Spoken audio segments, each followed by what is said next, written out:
Welcome to Strong Leaders, Strong Communities, where we celebrate West Tennessee leaders who focus on their top 5 most instinctive talents to lead during these uncertain times.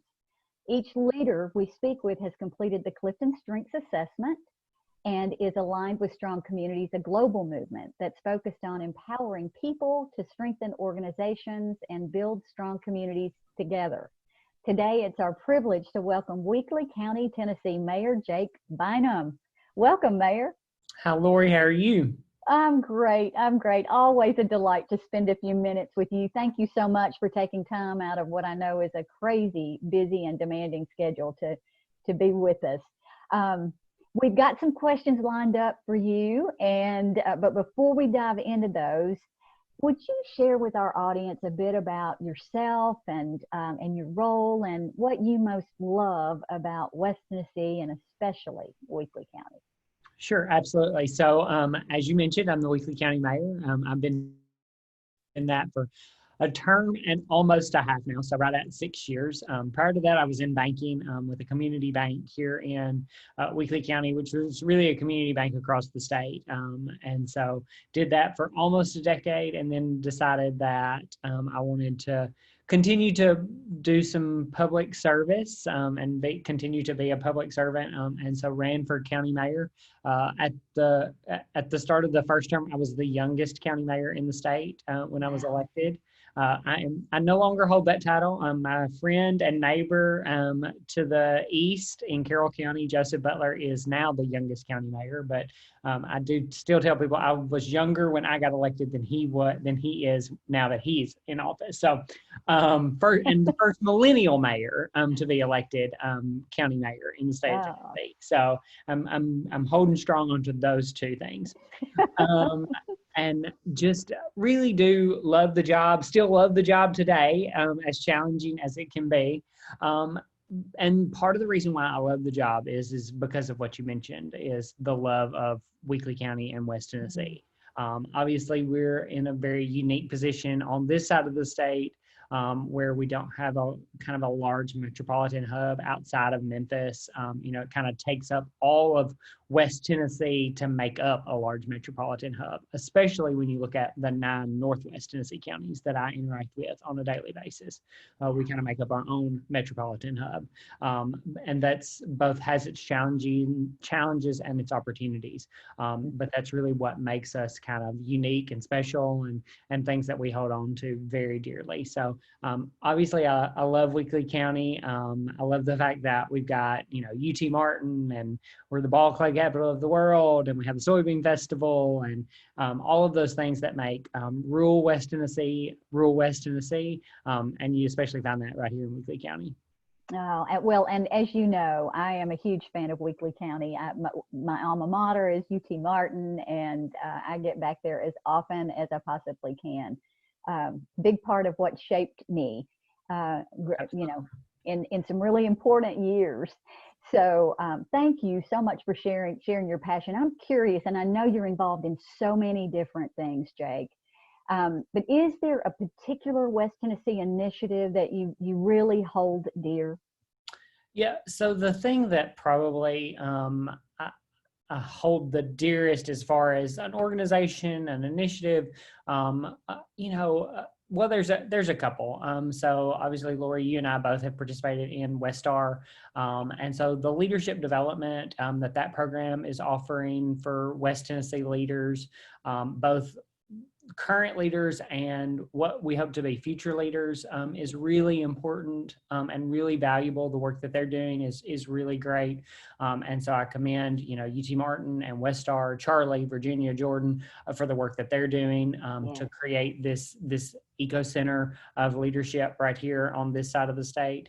Another one that I'm really passionate about is the Governor's Early Literacy Foundation, what was originally the Books from Birth Foundation, and the work that they're doing, because I believe that early childhood literacy is the foundation and the building block for future success. And a lot of people sometimes go like, why does a county mayor care about early childhood education, literacy initiatives?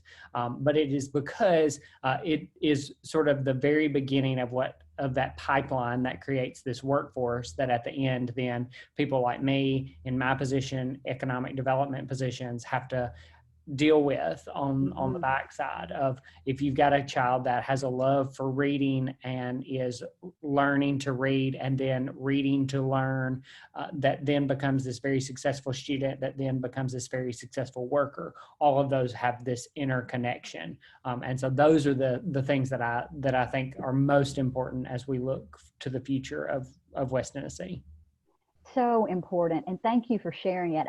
Part of the West Star experience, we got to see how so many counties are approaching literacy early and in very creative ways.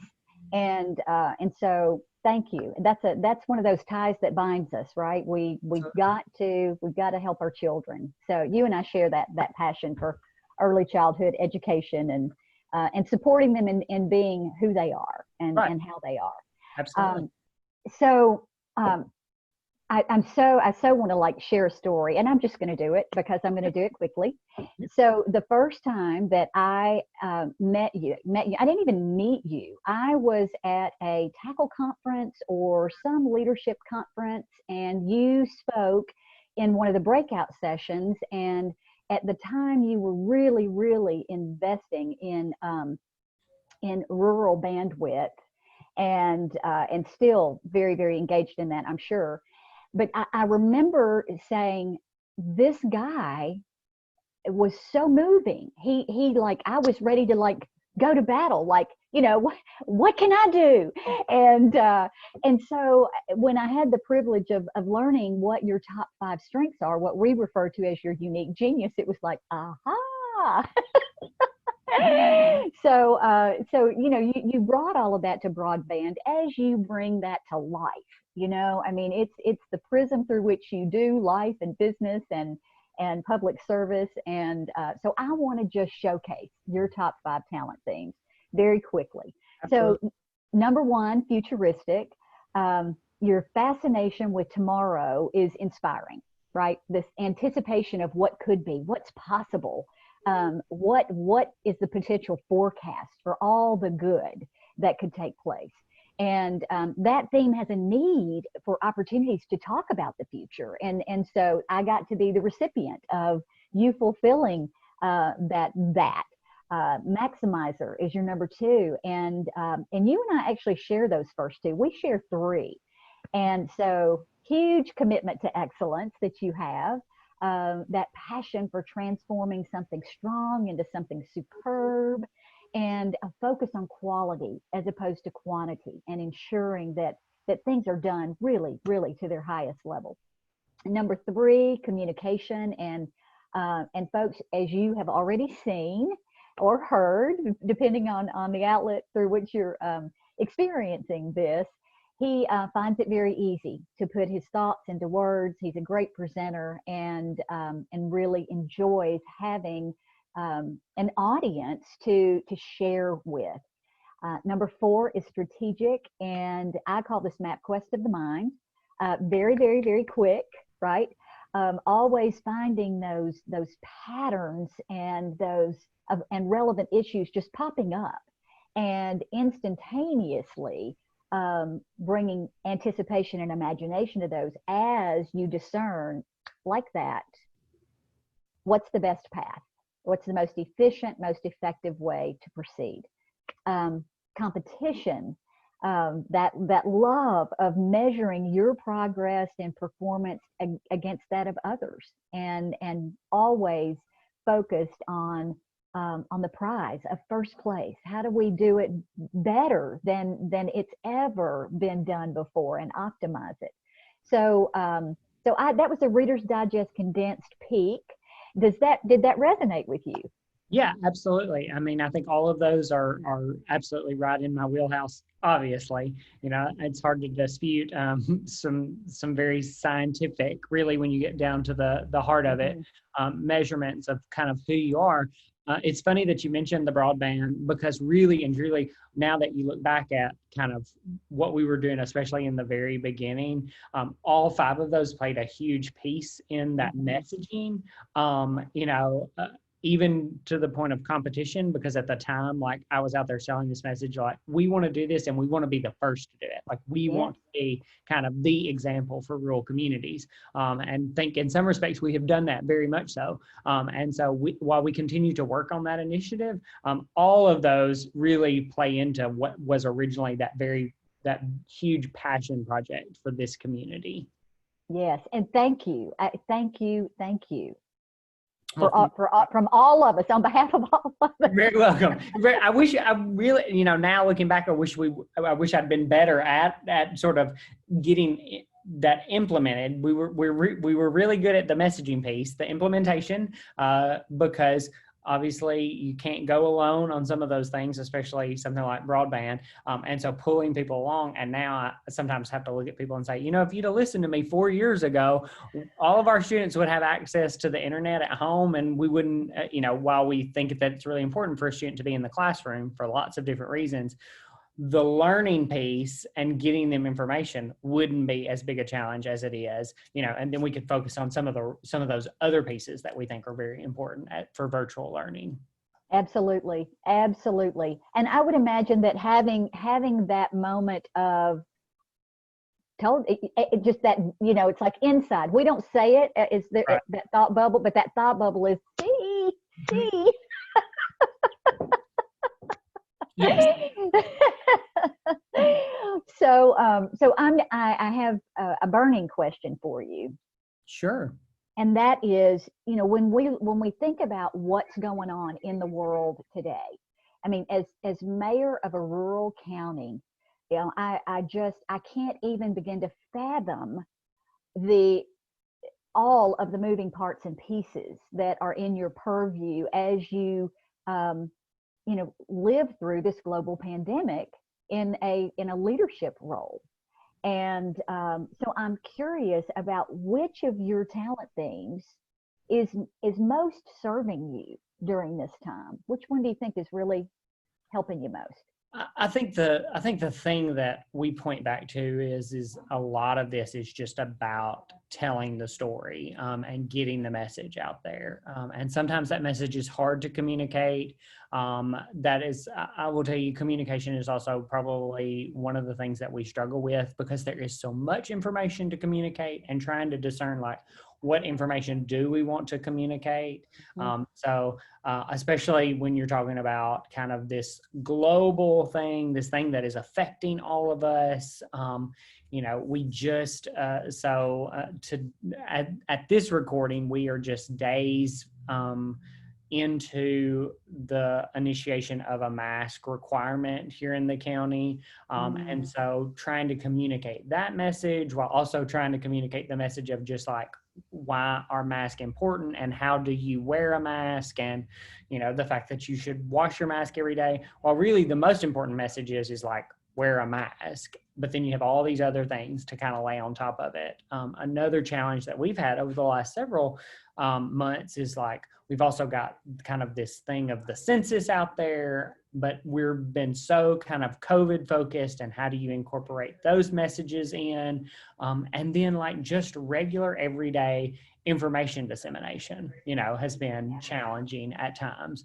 But communication has been kind of the key. So if I can tell my other elected officials, other mayors, if we can communicate this message, but again, that is challenging because people now have so many outlets to receive information, and trying to get them to really say like, I'm a trusted source of information, has its own set of challenges in this time.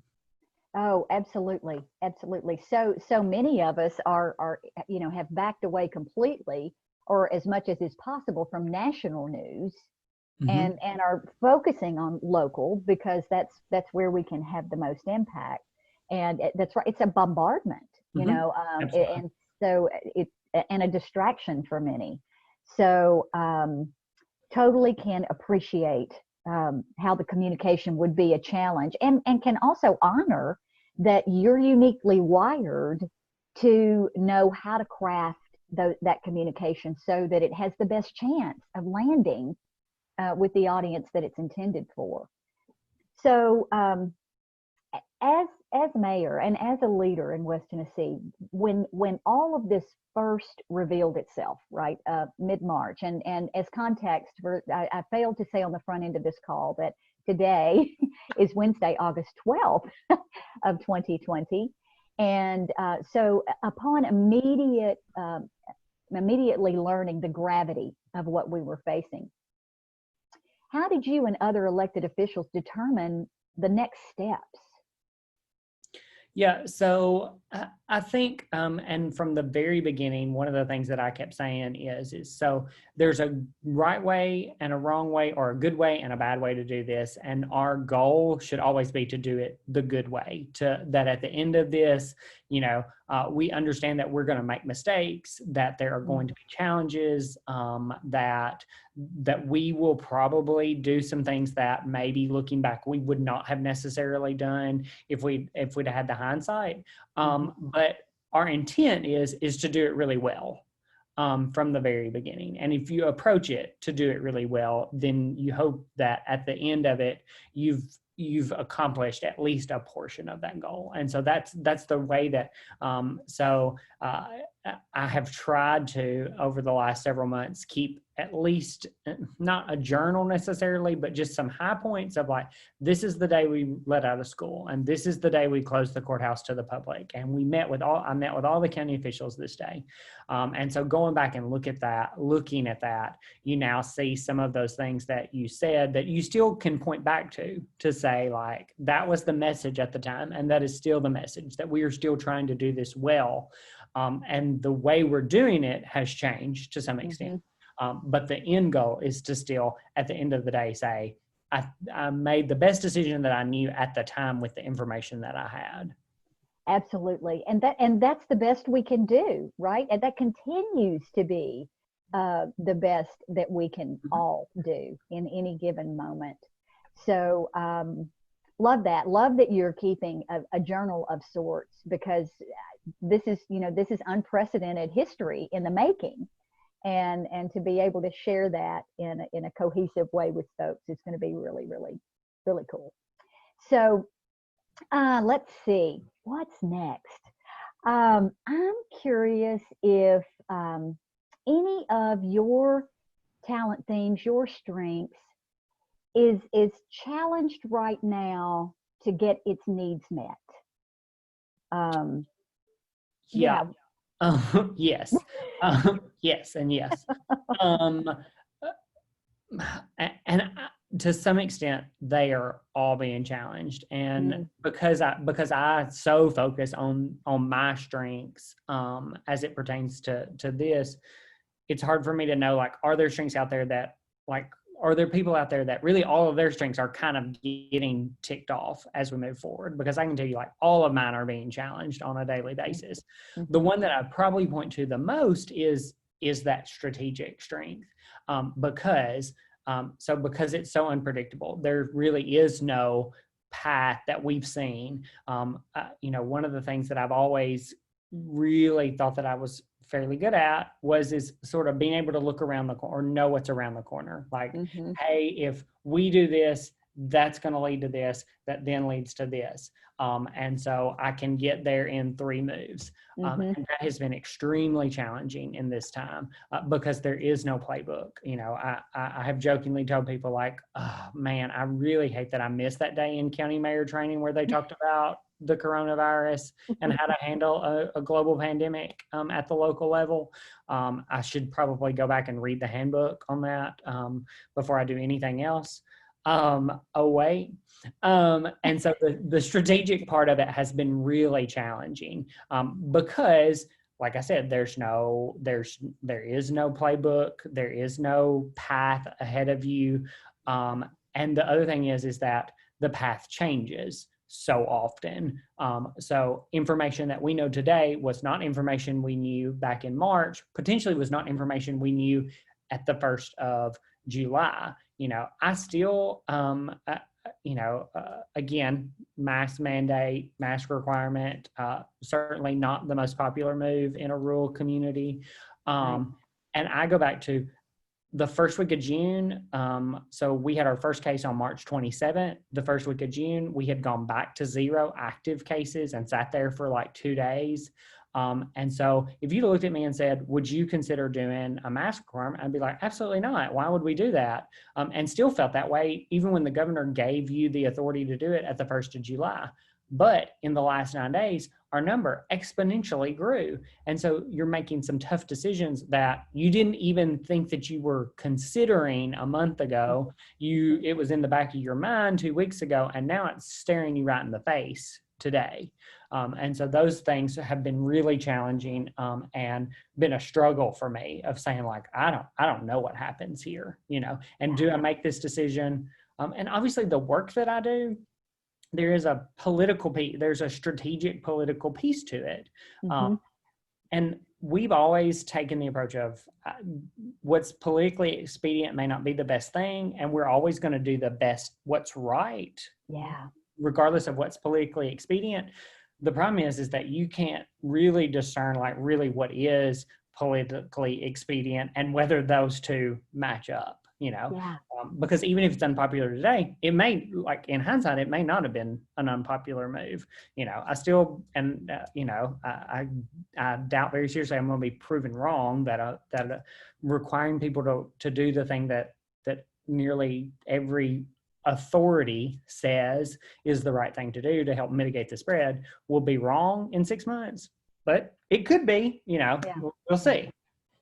Well, I got to tell you, the way that you just articulated that entire scenario, I mean, my heart's racing because I can, so it's palpable to me that, for someone who is accustomed to being able to share a vision that's 5 or 10 years out and have such clarity around it, and often futuristic has such clarity that other people can't grasp it.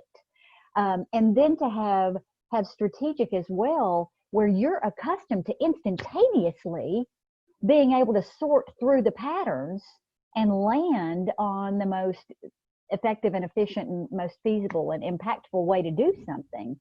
To not have those two pieces, to have them impaired, it's almost like I could hear a GPS in my head going, recalculating the route,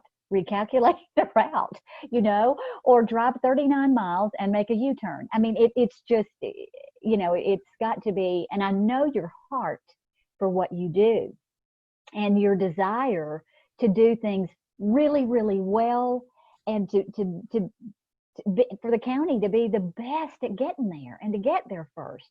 I can only imagine how heavy that has to be for you, Jake. Yeah, I mean, it's certainly a challenge. And I'm just extremely fortunate that, while it's a small team, like team of small two, but mighty.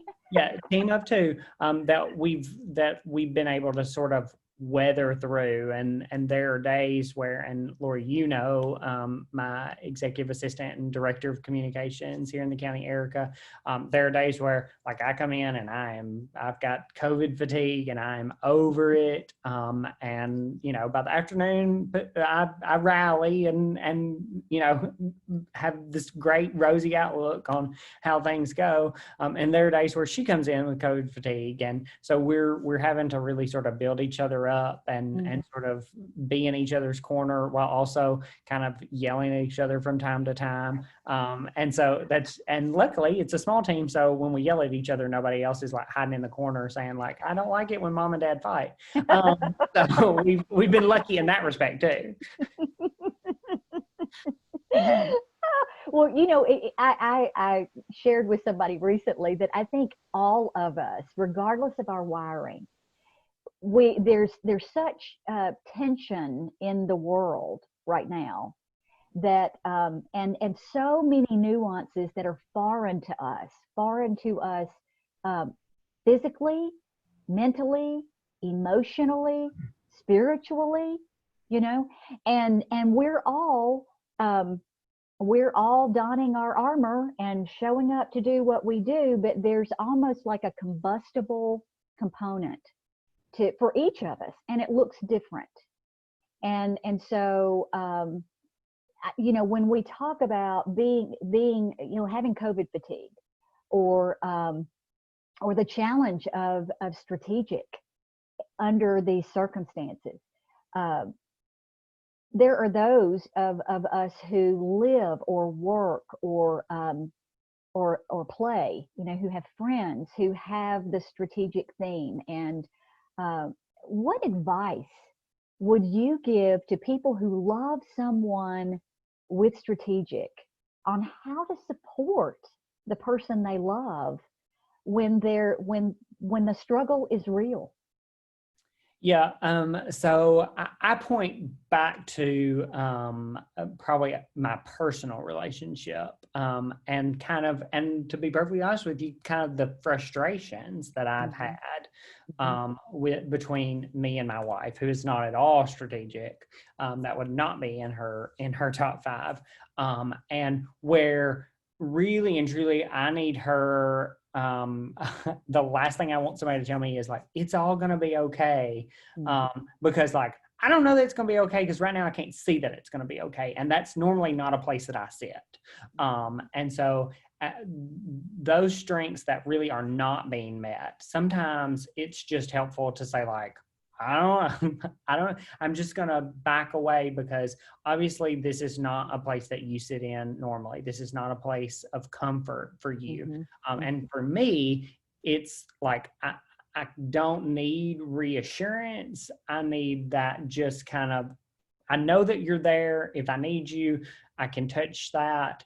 If I don't, I won't, that sort of thing. That's how I typically am. Like when I'm sick, like my wife is a nurturer. I don't want to be nurtured. I'm not a nurturer. She does want to be nurtured. And so sort of figuring out, to some extent, I sort of equate all this to those love languages as well. You just have to understand how to talk to each other in those ways. And so figuring out the fact of like, nobody knows how this is all going to play out in the end. And so for somebody who very much has always been able to see kind of what the next 3 steps are going to be, just being very conscious of that. If I don't necessarily need the reassurance, I may just need just the support of saying like, hey, if you need something, I'm here. If you don't, go. Does and what the way that I'm characterizing that is just give me some space. Mm-hmm. Just give me some space, because both the strategic and the futuristic themes are strategic thinking themes, so they're kind of a solo act. Mm-hmm. It's not like anybody's witnessing the map quest in your mind going, because it's like a constant computer. Another of my favorite for it is mullet brain, right? So your business in the front, you're very present with people, but in the back, it's like, what if and if then, right? So for those of us who want to support someone with strategic, the most loving thing we can probably do is just say, I'm here if you need or want to talk about it. And if you need some space and you need to be alone, honey, let me drive you wherever you want to land so that you can do that. Right. Yeah. So thank you for that, Jake. That's huge for people. And I want to encourage people who are listening that, in this state of being that we're all in, it's new territory. We don't know how to ask for what we need necessarily, because we don't know. We, if we could identify it, we might. But when someone says, how do I support you? How can I support you? Clearly you're not yourself. And I know that, you're hurting and I'm hurting, and we're all just trying to get our needs met, right? And to deliver, particularly in leadership roles, the world's in need of great contributors, and we're trying to contribute at our best. And most of us put a lot of pressure on ourselves to serve in a mammoth way. And so if we can just honor each other and offer each other grace, and in my world, that looks like leading and receiving with positive intent. We're all a bit prickly these days. Mm-hmm. And so it's not unusual for someone to say something and the other person receive it as being less than loving, or being in disagreement and being combative, or whatever the case may be. And if we could all pause long enough to say, okay, I choose to believe that they're trying to serve me. They're trying to help me.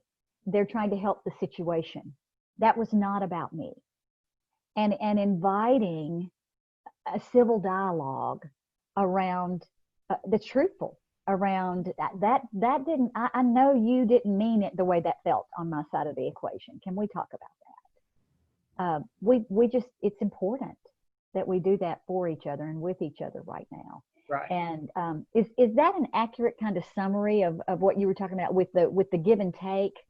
Absolutely. And you mentioned grace, and that's sort of been my mantra over the last several weeks as I look at people and say, like, I certainly need those prayers and that encouragement, but really what I need is your grace, because I think for the most part, as you interact with people, they want to be encouraging, even though sometimes you go like, I'm really not sure if they meant that or not. There are decisions that have been made that probably some people did not agree with or do not agree with currently.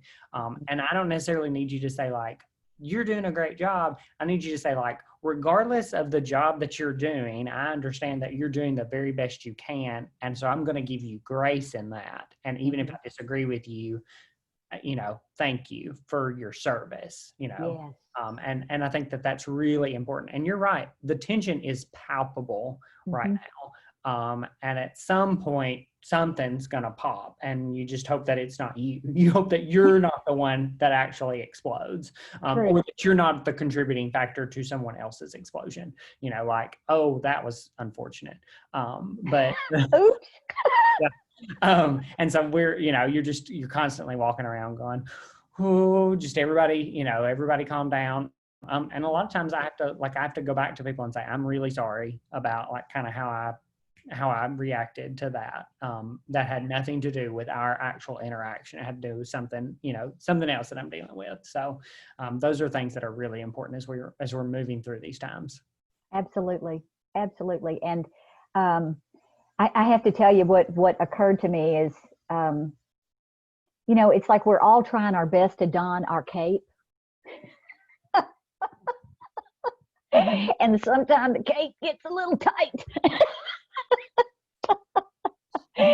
And that kind of leads me to my last question for you, because believe it or not, it's just amazing to me how quickly this time goes. Jake, if there were a superhero or a movie star or a sitcom actor, character that you think really embodies your top 5, who might that be? Oh gosh. I don't want to say like Frank Underwood, but obviously Frank and I have some similarities. I oftentimes like there have been, so I was a big Office fan. I've also now gotten into Parks and Rec. Like sometimes I come in and I tell Erica, like, I'm not Ron Swanson, am I? Like that, like there's a part of me that thinks I'm Ron Swanson or like Michael Scott. I really get worried about those sort of things. But really and truly, I'd love to be Superman. But that's not who I am. I'm just kind of that everyday guy who's just trying to figure it out the best I can. And I think that's something that we've got to be really considerate about of our local leaders as well, is like, they are also just figuring this out like all the rest of us are. Something that we've been very conscious about is there have been some things that I have not necessarily agreed with, whether that's at the national level, at the state level, at the local level, other leaders. What we're trying to be very conscious about is to not shoot those arrows, because I don't want those arrows shot at me. I understand that these are challenging times. I'm not really willing to sort of tell somebody else how they ought to be doing it, because they're trying to figure it out just as well as the rest of us are. I also have to be really conscious about, like, sometimes I think it's funny to tell like the sob stories, or like well, you won't believe what happened to me today. But not everybody takes that in the way that I intend it as I put it out. Like, I'm not complaining. I still say today, I've got the best job in the world. I can't imagine doing anything any different. But there are challenges, and some of those are funny and some of them are not. But when I talk about those challenges, it's not to be woe is me. It's to say, like, golly, what a day it has been. Yeah. But tomorrow is a new day, and we're going to get up and we're going to do this the best we can. And so in that respect, I'm going to say I'm probably, like Blair or Tootie or Natalie. I'm definitely not a Joe, but you take the good, you take the bad, you take them both, and there you have, so that's where we are today. So we close with the facts of life. Exactly right. I love it. I love it. And boy, Jake, I have loved this time with you. Thank you for making the space for it. Thank you. And I will look forward to seeing you again next. And I just want to encourage everybody who's listening, for our elected officials, for all of our public servants, for our educators, for our leaders in education. Wow. The gravity of decisions, that it is heavy. It is really heavy. And so let's support people and be encouragers and be part of the solution. And let's keep our arrows in our quiver, and lead and receive with positive intent, because we want great public servants in our world. We need them desperately, and right now they need our support in all kinds of ways. So wow, the facts of life. There you go. That made my day. Good, I'm glad. Made my day. Oh, Mayor Bynum, thank you for serving Weakley County and West Tennessee in all the ways that you do. And I know you're involved in things at state level and probably federal level as well. And so thank you for stepping up and being the leader that you are, and for spending time with us today. Thank you. This is Strong Leaders, Strong Communities, and we hope to see you again soon. Thank you.